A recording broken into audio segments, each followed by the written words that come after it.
नमस्कार, मैं नीरज पारिक आप सभी के साथ। आज बात अफगानिस्तान की। विदेश नीति के मोर्चों पर यदि आप देखें ऐतिहासिक दृष्टिकोण से, तो शुरुआत से लेकर आज तक के दौर में भारत और भारत के पड़ोसियों के संबंध कोई बहुत अनुकूल नहीं रहे हैं। ये जग जाहिर बात है। लेकिन अफगानिस्तान एक पॉइंट पे लगने लगा था कि ठीक है, यहां पे हम इन्वेस्टमेंट करते हैं, डेमोक्रेसी को डेवलप करते हैं, तो एक दिन ये हमारा साथ देगा। और हामिद करजई के टाइम पे, उसके पहले से भी भारत ने काफी जबरदस्त इन्वेस्टमेंट अफगानिस्तान में किया। रिजल्ट उसका यह है कि वहां के लोगों में आत्मीयता का भाव भारत को लेकर सकारात्मक निश्चित रूप से हुआ।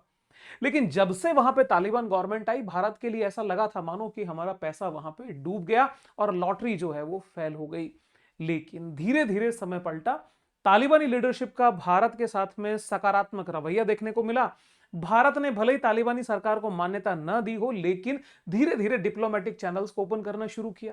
लेकिन अब कहानी ये हो रही है कि तालिबान के ही सुप्रीम लीडर और उनके ही जो बाकी लीडरशिप है, उसमें फ्रैक्शन, उसमें टूट आना शुरू हो गई है। और अगर ये टूट आती है, ये भारत के लिए निश्चित रूप से घाटे का सौदा होगी। तो भारत सरकार को अभी से करना ये होगा कि कुछ वो प्रयास करने होंगे कि उस फ्रैक्शन को आखिर में कैसे टाला जाए।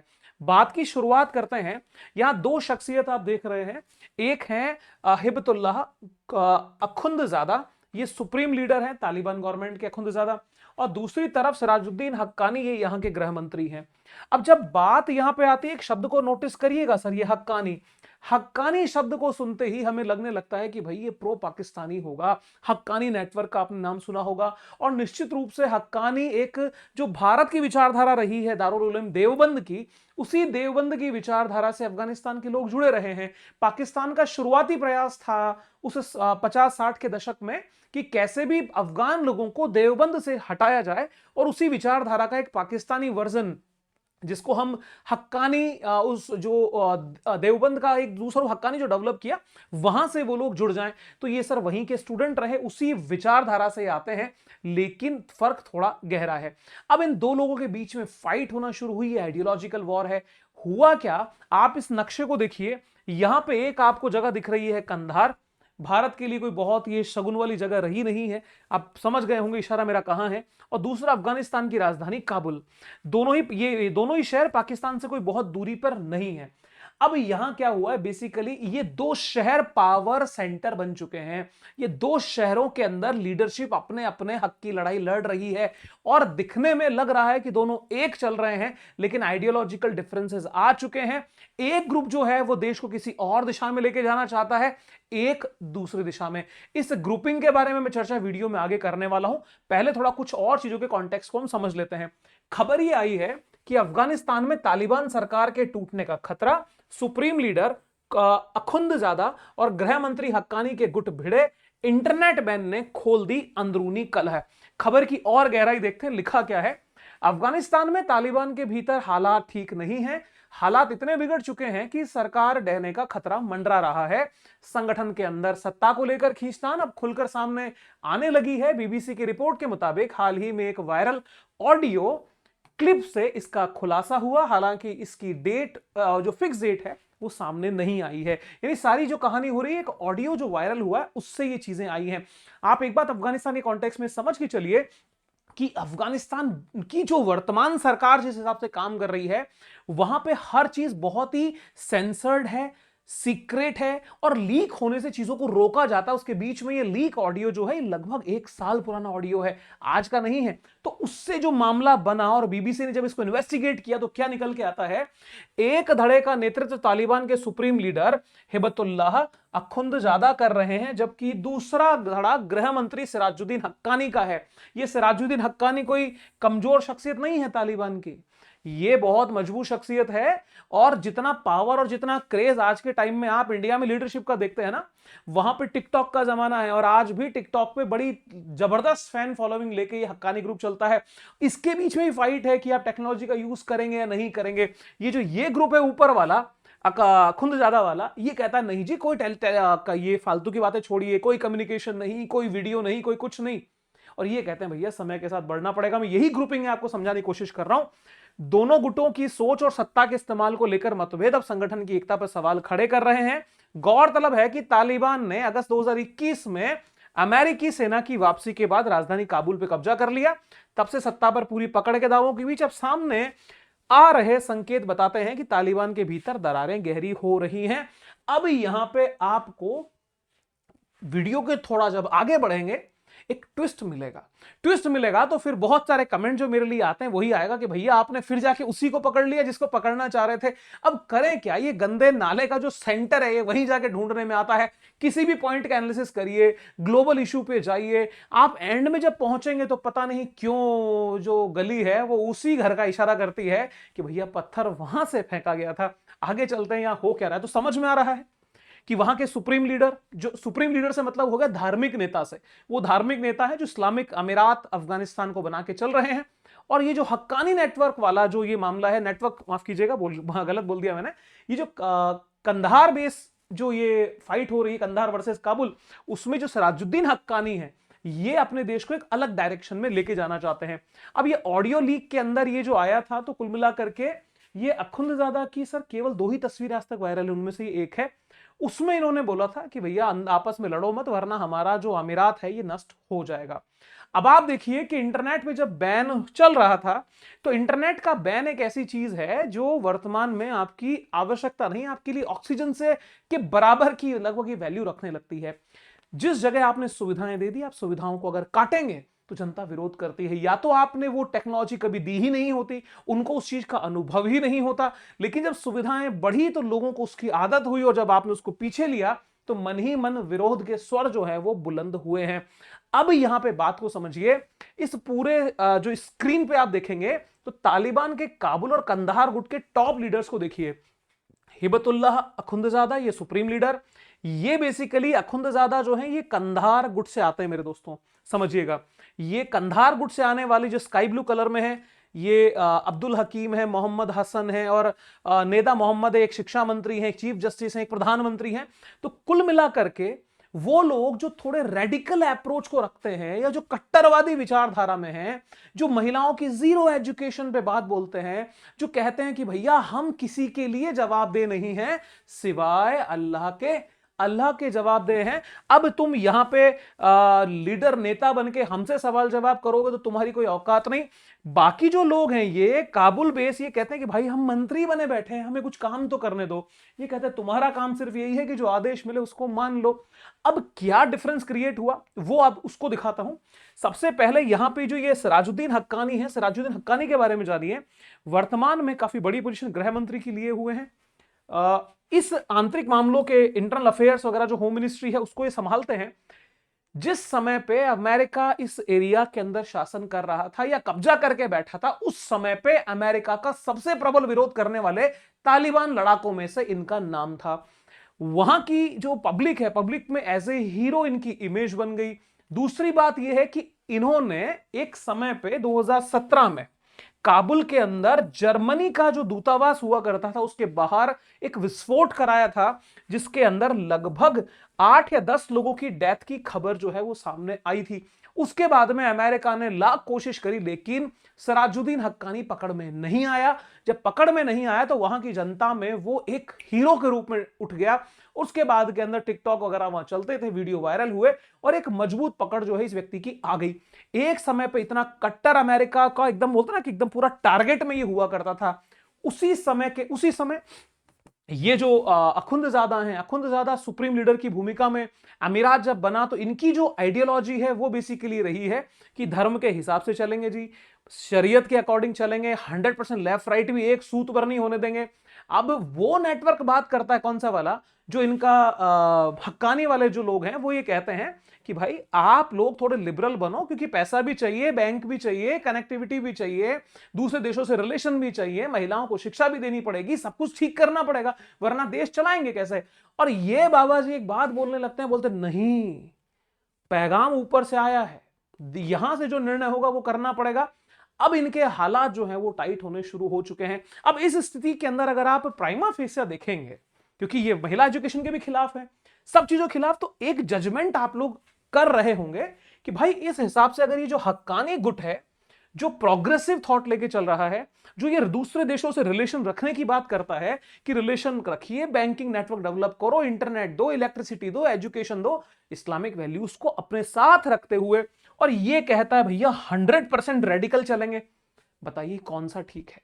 एक नजर में समझ में आएगा कि भाई साहब ये जो काबुल से जो नेटवर्क ऑपरेट हो रहा है, जो गवर्नमेंट एक तरह काम कर रही है, वो ज्यादा ठीक है, और ये जो आदमी है ये तो गड़बड़ कर देगा।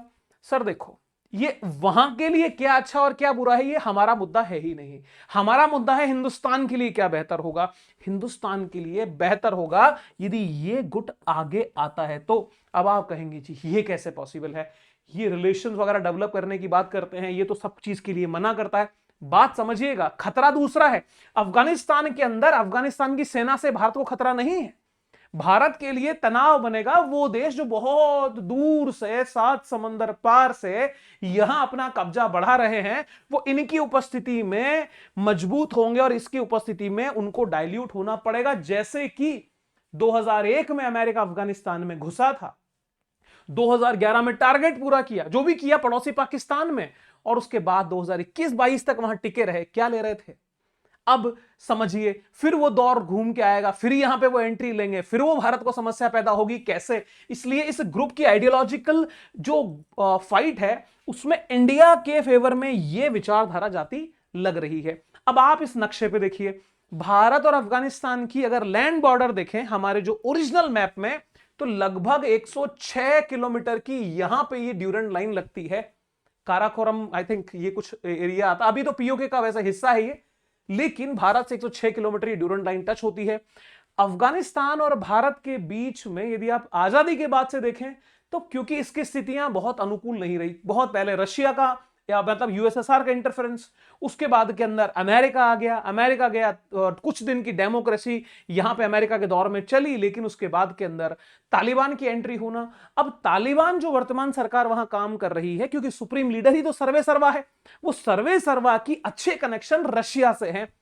अब साहब बात को समझिए, यहां पर अगर काबुल वाला नेटवर्क मजबूत होता है तो काबुल वाले नेटवर्क और यहां पे कंधार वाले नेटवर्क में अगर वर्सेस आएगा तो यहां पे रशिया इनके साथ खड़ा दिखेगा और यूएस जो है वो कहीं इनके साथ खड़ा दिखेगा। मैंने एक लाइन बोली थी कि ये चाहते हैं दूसरे देशों से रिलेशन बढ़े, बैंकिंग नेटवर्क, तो बैंकिंग नेटवर्क में स्विफ्ट का कोई बहुत बड़ा अल्टरनेट मजबूत डेवलप नहीं हो पाया। रशिया ने किया है, चाइना ने किया है, लेकिन जो ग्लोबली एक्सेप्टेड स्विफ्ट सिस्टम है वो किसके पास है? अमेरिका के पास है।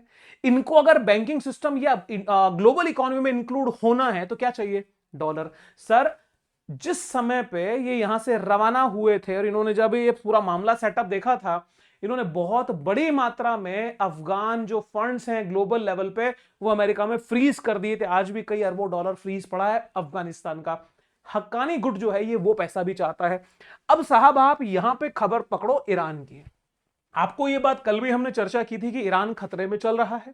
ईरान की सत्ता अगर आगे पीछे होती है तो भारत पे प्रभाव पड़ेगा, लेकिन यहां पे ईरान को अभी खबर ही आ रही है कि अमेरिका से बहुत बड़ा एक नेवल जो उसका फ्लीट है, जो बेड़ा है नौसेना का, वो रवाना हो चुका है और लगभग 7 दिन में वो मिडिल ईस्ट तक आ जाएगा। ये कह रहे हैं जी हमला किया तो हम क्या कर देंगे, आपको बर्बाद कर देंगे, हम भी बराबर रिटेलिएट करेंगे। अब यहां पे क्या बर्बाद करेंगे? अगर ये फाइट होती है तो रिजल्ट सबके सामने है। यहां पे यदि यूएस की मजबूती होती है तो भारत के इस चाबहार प्रोजेक्ट को यह नुकसान निश्चित रूप से पहुंचाएगा, क्योंकि अगर चाबहार पोर्ट को मैनेज रखना है, क्योंकि यहां से आपको एंट्री मिलेगी अफगानिस्तान की, यहीं से रशिया जाने वाला रास्ता जो सीधा आप जाएंगे इस रास्ते से वो मिलेगा इसी रूट से, तो अमेरिका का यहां पे आना भारत के लिए कोई बहुत फायदे की स्थिति नहीं है, क्योंकि रशिया को भी ढंट करेगा और भारत को भी करेगा। दूसरी बात समझिए, दूसरा देश यहां बैठा पाकिस्तान, ग्वादर पोर्ट ये ऑलरेडी सरेंडर कर चुका है चाइना को, ठीक है, चाइना वो जो बीआरआई प्रोजेक्ट के तहत यहां काम कर रहा है वो आपको पता है। अब साहब यहां क्या हुआ था कि ग्वादर पोर्ट से जब ये निकले, ग्वादर पोर्ट जब इन्होंने छोड़ा, क्योंकि रशिया चाइना जो है वो अभी बैकफुट पे जा चुका है, अब ऐसी स्थिति में भारत को लेके यदि ये ब्लॉक होता है तो भारत की यहां की अप्रोच कमजोर पड़ेगी। आमिर खान मुत्ताकी आपको याद होंगे कुछ समय पहले ये भारत आए थे और भारत में दारुल उलूम भी गए थे, काफी अच्छा वार्म वेलकम हिंदुस्तान ने इनको दिया था। इन्होंने भारत और माफ कीजिएगा अफगानिस्तान के रिलेशंस के ऊपर काफी स्ट्रांग बात कही कि भाई हम बहुत अच्छे रिलेशंस चाहते हैं, और पाकिस्तान के साथ में तो इनकी खटपट जो है वो देखने में भी आ रही है। अब बात यह कि आमिर खान मुत्ता के किस गुट के हैं। आश्चर्यजनक रूप से ऑफिशियली आप ये अनाउंस कर ही नहीं सकते कि ये सुप्रीम लीडर के ग्रुप के हैं, यानी रेडिकल है, या ये पूरी तरह से हक्कानी नेटवर्क या हक्कानी गुट के साथ में जुड़े हुए हैं। ये काबुल और कंधार के बीच में कहीं सेतु का काम करते हैं। अब ऐसे लोग यदि बैलेंस बना के चलें तो भारत का काम बढ़िया चलना चाहिए। अब साहब यहां पे जिस समय पे हामिद करजई की सरकार आई थी, भारत ने बहुत पैसा यहां पे डाला था। यहां की पार्लियामेंट, यहां के डैम्स, यहां के रोड, हॉस्पिटल, अनाज, दवाइयां, क्या कुछ ऐसा नहीं था। रेल के इंजन और जो कोचेस वगैरह सब कुछ हमने अफगानिस्तान में डाले। भारत के लिए कोई बहुत आउटपुट ऐसा फ्रूटफुल अभी तक निकल के नहीं आया है। लेकिन जियो पॉलिटिक्स या ग्लोबल पॉलिटिक्स को शॉर्ट टर्म में देखना भी बेईमानी होगी। लंबे समय में इसके लाभ निश्चित रूप से मिलेंगे, क्योंकि जो आपने दिया है उसका रिटर्न भारत के पास निश्चित रूप से समय के रहते आएगा। अब बात यह समझिए कि जब हिबतुल्लाह अखुंदजादा और सिराजुद्दीन हक्कानी के बीच की जो फाइट है, यह भारत के लिए कैसे नफे नुकसान का काम करेगी। अब यहां पे एंट्री होती है रियल विलन की। आपको मैंने शुरुआत में एक बात बोली थी कि भाई घूम के फिर हम वहीं चले जाएंगे जहां से हम अक्सर पहुंच जाया करते हैं।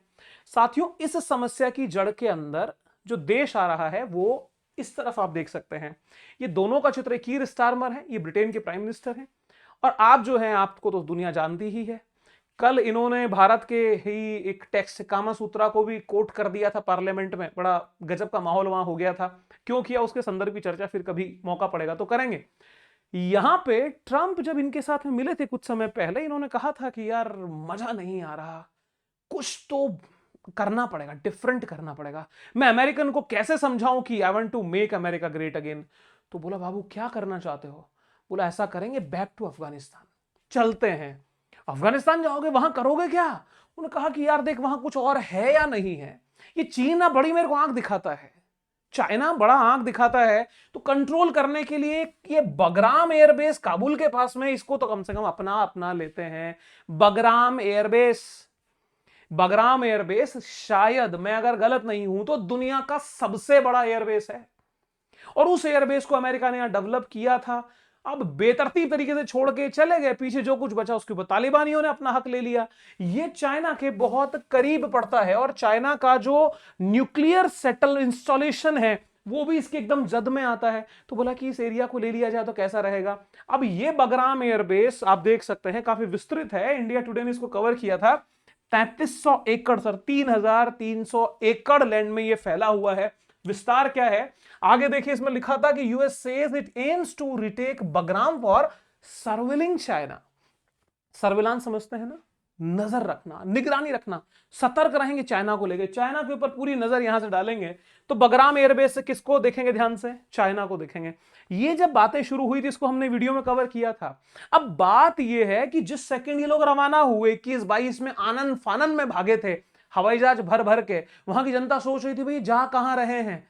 जब ये गए गए तो साहब रवाना, इनके हवाई जहाज रवाना हुए तो ये लोग आ गए, एरिया को पूरा अपने हाथ में ले लिया, तालिबान ने अपनी सत्ता स्थापित की। ध्यान रखिएगा अमेरिका अपनी नाक बचा के भागा था। अमेरिका के पास बचा क्या था यहां कुछ करने के लिए। 2001 से ये एंट्री लिए हुए 2021 तक कुछ बड़े परिवर्तन नहीं कर सके, और अल्टीमेटली जिस डेमोक्रेसी के नाम पे आए थे वो राष्ट्रपति भी भागा, भारत जैसे देशों को बहला फुसला के पैसा भी वहां हमारा ठुसवा दिया, और रही सही के अंदर फिर से ही ये लोग आए और शासन हुआ। अब यहां पे भारत के अंदर डिबेट शुरू हुई कि भाई भारत क्या इन टेररिस्ट के साथ में रिलेशन रखेगा। भाई सुनो, ये इंटरनेशनल रिलेशन है। जो ये टेररिस्ट हैं, आज ये हिंदुस्तान जिंदाबाद बोल सकते हैं, तो आप रिलेशन क्यों नहीं रख सकते।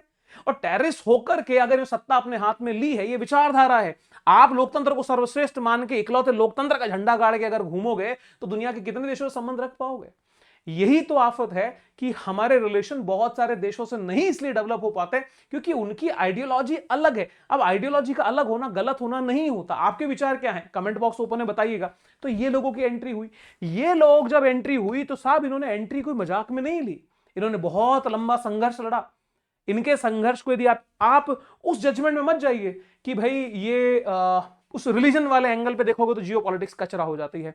बात यह है कि इन्होंने हक की लड़ाई लड़ी या नहीं लड़ी, बहुत मजबूती से लड़ी, और इनके टैंकर्स पे नाचे थे ना। इन्होंने यूएसएसआर को टिकने दिया था, ना इन लोगों ने अमेरिका को टिकने दिया और अपने हिसाब से अपने शासन को अपने हाथ में ले लिया। तो अमेरिका भागा तो आया क्यों था? इसकी वजह से आया था ओसामा बिन लादेन। 9/11 जो 2001 में अमेरिका में हमला हुआ था, वो अमेरिका को ये एहसास कराया था उस हमले ने कि टेररिज्म क्या होता है। क्योंकि 90 के दशक से हम भोग रहे थे, और हम जब कहते थे ना कि टेररिज्म, तो उनको लगता था टेररिज्म जैसे को नीम का कोई कीड़ा हो, उसको बताए रसगुल्ला बहुत मीठा होता है। अब नीम का कीड़ा बैठ के सोच रहा है रसगुल्ला मीठा, ये मीठा कैसा होता है? तो अमेरिकन वो वेस्टर्न लोग यही कहते थे भाई टेररिज्म क्या होता है, डेफिनेशन ऑफ टेररिज्म पे फाइट होती थी। लेकिन जब ये हमला हुआ 9/11 का, 9/11 के बाद में समझ में अच्छा ये टेररिज्म होता है। तब इन्होंने कहा कि बदला निकालेंगे, और अफगानिस्तान के अंदर 2001 से 2011 तक क्या कुछ नहीं किया। लेकिन ये मिले तो मिले कहां?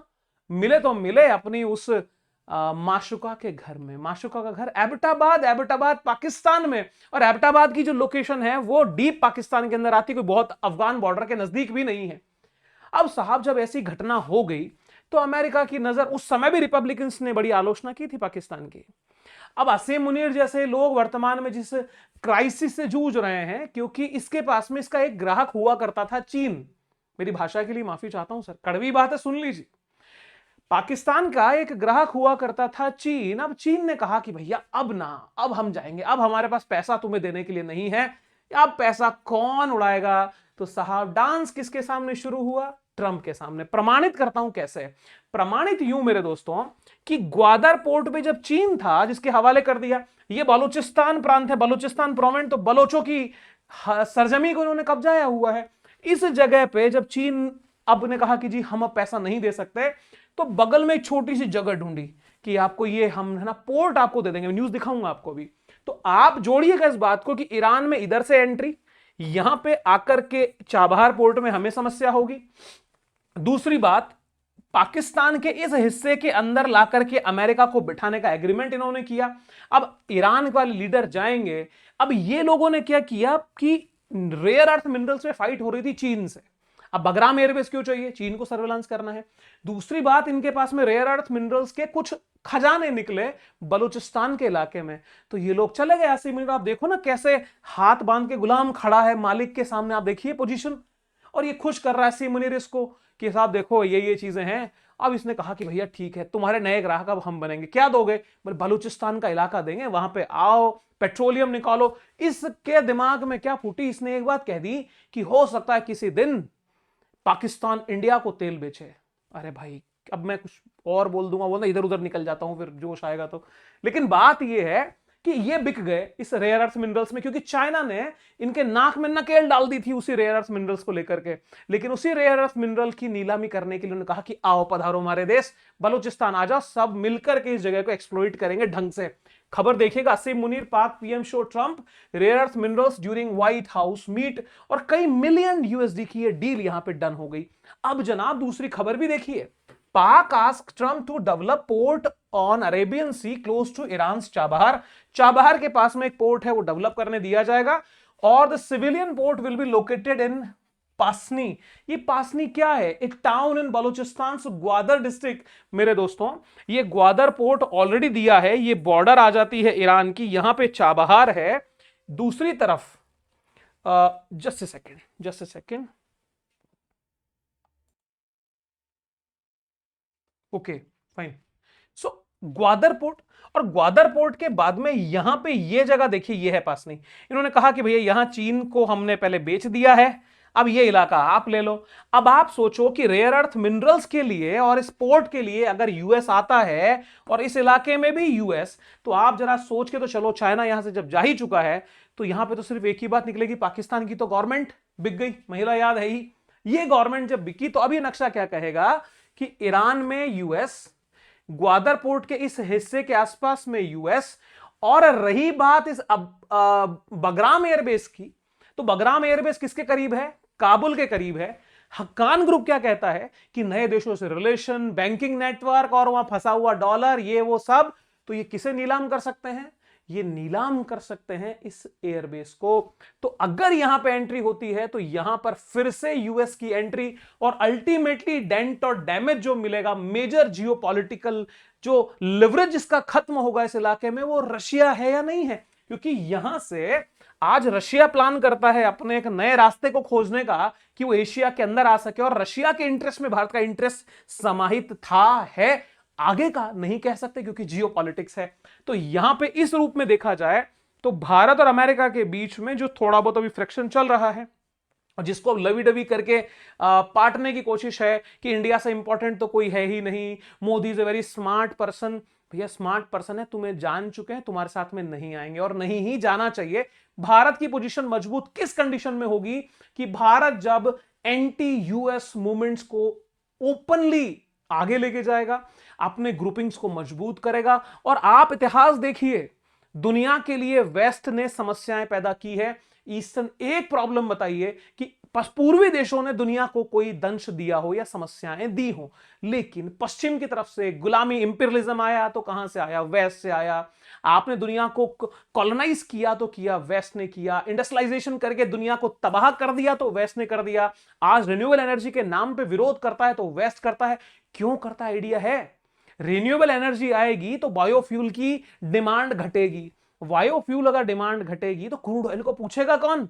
क्रूड ऑयल को नहीं पूछोगे तो पेट्रो डॉलर का क्या होगा? और जब डॉलर का कनेक्शन और पेट्रोल ही साइड में चले गए तो अमेरिका की वकत नहीं होगी। इसलिए ये सोलर अलायंस से बाहर भाग करके गए हैं, ये इनकी रियल फेस है। तो भारत को अपनी मैत्री रशिया के साथ में बढ़ाते हुए अफगानिस्तान के सकारात्मक सहयोग में काम करना होगा, क्योंकि भारत के अगर वो वहां फ्रैक्शन डेवलप होता है और अमेरिका अपनी साजिश में कामयाब होता है तो दूसरा ईरान जो है वो अफगानिस्तान बन जाएगा। आपके विचार क्या है बताइएगा। और वीडियो के शुरुआत से ही एक छोटा सा मैसेज आपको स्क्रीन के नीचे भी दिख रहा होगा। आप यदि स्टूडेंट हैं या आपकी जानकारी में कोई स्टूडेंट हैं जो पॉलिटिकल साइंस पढ़ना चाहते हैं, यूजीसी नेट सेट जेआरएफ और असिस्टेंट प्रोफेसर के लिए, मानस एकेडमी एक एप्लीकेशन है जो मेरा अपना एप्लीकेशन है। पॉलिटिकल साइंस पढ़ाते हुए लगभग आज 10-12 साल हो चुके हैं। एक छोटे से अनुभव के साथ मैं आगे बढ़ रहा हूं। सपोर्ट करना चाहें तो पिन कमेंट में मैंने एप्लीकेशन का लिंक दिया है, डाउनलोड करिएगा, वीडियोस देखिएगा, मानस एकेडमी यूट्यूब चैनल देखिएगा, हमारे को सहयोग करिएगा। कॉन्टैक्ट नंबर दिए हैं, कोर्स की इंफॉर्मेशन यहां से आपको मिल जाएगी। अब आप आइए इस बात पे कि आपके विचार क्या हैं। ये सारे के सारे जिक्र में भारत कहां, हित कहां छिपा है? कमेंट का इंतजार रहेगा। वीडियो एनालिसिस अच्छा लगा है तो अपने आशीर्वाद जरूर दीजिएगा। आपके आशीर्वाद से मुझे हौसला मिलता है और इसी बढ़े हुए हौसले से मैं इस कारवा को आगे लेके चल रहा हूं। तो भूलिएगा मत सब्सक्राइब करना और तेजी से बढ़ते जियोपॉलिटिकल परिवार का हिस्सा बनिएगा। सारे मेरे राष्ट्रवादी भाइयों को जय हिंद। याद रखिएगा, जियोपॉलिटिक्स मतलब राष्ट्रवाद, राष्ट्रहित सर्वोपरि। That's it, bye bye.